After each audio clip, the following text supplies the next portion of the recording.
कर्पूरगौरं करुणावतारं संसारसारं भुजगेन्द्रहारं सदा वसन्तं हृदयारविन्दे भवं भवानी सहितं नमामि। एक बार प्रेम से बोलो सच्चिदानंद भगवान की।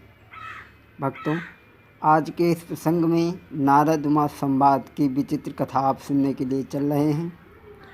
अभी तक आपने हमारे द्वारा कई कथा प्रसंगों को सुना, लेकिन ये कथा की कथा और भजन का भजन। नारद बाबा के हृदय में एक बार ये विचार उठ गया कि मैं काफ़ी दिनों से कैलाश पर्वत पर नहीं गया, मुझे चलना चाहिए।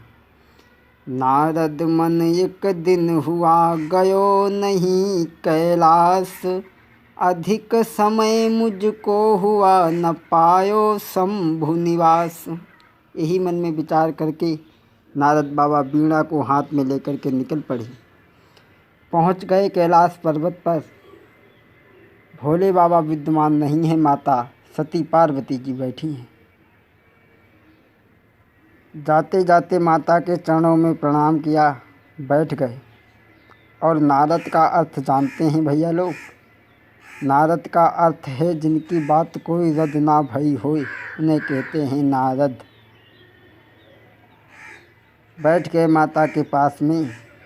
और भक्तों, एक बात मैं आपको बता दूं, देवियों के हृदय में एक विचित्र भाव रहता है।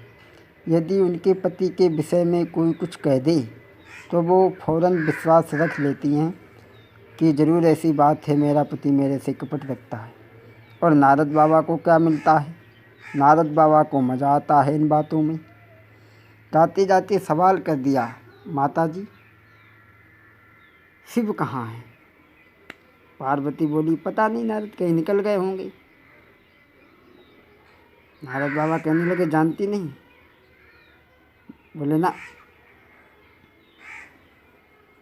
बोले इसका मतलब पति पत्नी के बीच में झगड़ा है।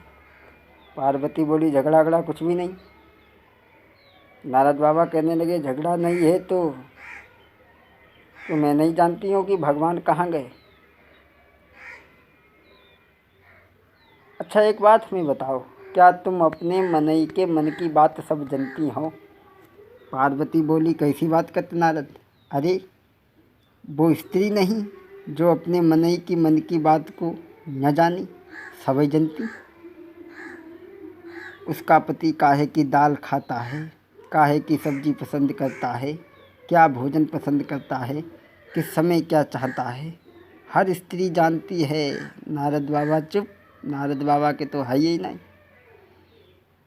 लेकिन नारद बाबा को आग लगाना आती है। नारद बाबा सोचने लगे, अच्छा माता जी, हम कुंवारे हैं, तुम हमें पढ़ाई गई, तुम हो कैसे भिड़ा में जो याद आ भाई। अच्छा, तुम अपने मनई की मन की बात को जानती हो तो हमें ये बता दो। पूछा है बाबा नारद ने, अगर तुम जानती हो तो हमें ये केवल बता दो कि भगवान शिव अपने गले में मुंडों की माला कहाँ से पहनती। भजन भी हैं इस पे कई एक। अब भजन नहीं, खाली कथा सुने केवल। पूछा है बाबा नारद ने, शिव क्यों डारे मुंडन माला रहे गौरा को सुनाई ना। शिव क्यों डारे मुंडन माला रहे गौरा को सुनाई ना। अगर तुम अपने मनई की मन की बात को जानती हो तो भोले बाबा जो अपने गलों में मुंडों की माला डाले हैं वो कहाँ से आए मूड, किनके हैं मूड, ये बता दो। अब तो सकुचानी, काटो तो खून नाई। पार्वती कहने लगी, नारद ये तो हम नहीं जानती, क्या तुम जानते? नारद बाबा कहने लगे, बताओ। अरे जिस बात को जानेंगे नहीं तो क्या वैसे ही कहेंगे? वो मूड किनके हैं सुनो। भोले बाबा हैं अमर और तुम जाती हो मर। वो अमर कथा जानते हैं, वो अगर तुम्हें सुना दें तो तुम भी अमर हो जाओ, मरो नहीं। नारद बाबा ने इतना कहे कि नारद बाबा तू चल दिए। इधर पार्वती उदास बैठी हैं। सुन के बात सभी नारद की, गौरा क्रोध बढ़ायो। जहाँ जहाँ नारद जी पहुँचे, झगड़ा देत लगाई रहे। गौरा को सुनाई नाय, शिव क्यों डारे मुंडन माला रहे। गौरा को सुनाई नाय। पार्वती उदास बैठी हैं। भोले बाबा आए, देखा देवी क्या बात है, घूम गई। आगे गए तो पाछे घूम गए। और जब आमने सामने बात न हो तो समझ जाओ जी कोप भवन में है। भाई राजा दशरथ पैसा वाले होते, तुमने कोप भवन बनवाए लो। तो दादा हमारे तुम्हारे यहाँ कौन कोप भवन बनवावे, लाख रुपया कमरा बनवावे में लगत। लेकिन जब आमने सामने बात न हो तो समझ लो जी कोप भवन में है। रोने लगी, कहने लगी स्वामी हमसे कपट रखते हो, कई रूपों में दिया है। भगवान कहने लगे भाई बोलो तो, मैंने कौन सी तुमसे बात छिपाई है। कहने लगी महाराज आप हमसे कपट रखते हो, कई रूपों में दिया है। आपने भजन सुना होगा, आप अमर हो मैं मर जाती, लेती जन्म दोबारा। इगो इगो का साथ है हमारा तुम्हारा, हमारा तुम्हारा। भगवान शंकर कह रहे देवी आपकी बात पहेली, मेरी समझ न आवे। मैं जब जब कहूँ कहानी, रानी तू सो जाती।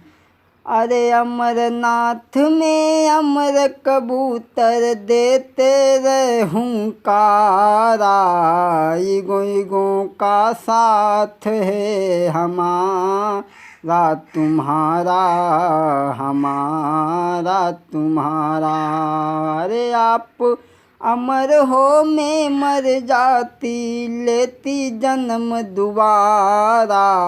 इगो इगो का साथ है हमारा तुम्हारा, हमारा तुम्हारा। भगवती ने कहा आपकी मैं सुनूंगी। भगवती ने कहा मैं आपकी सुनूंगी।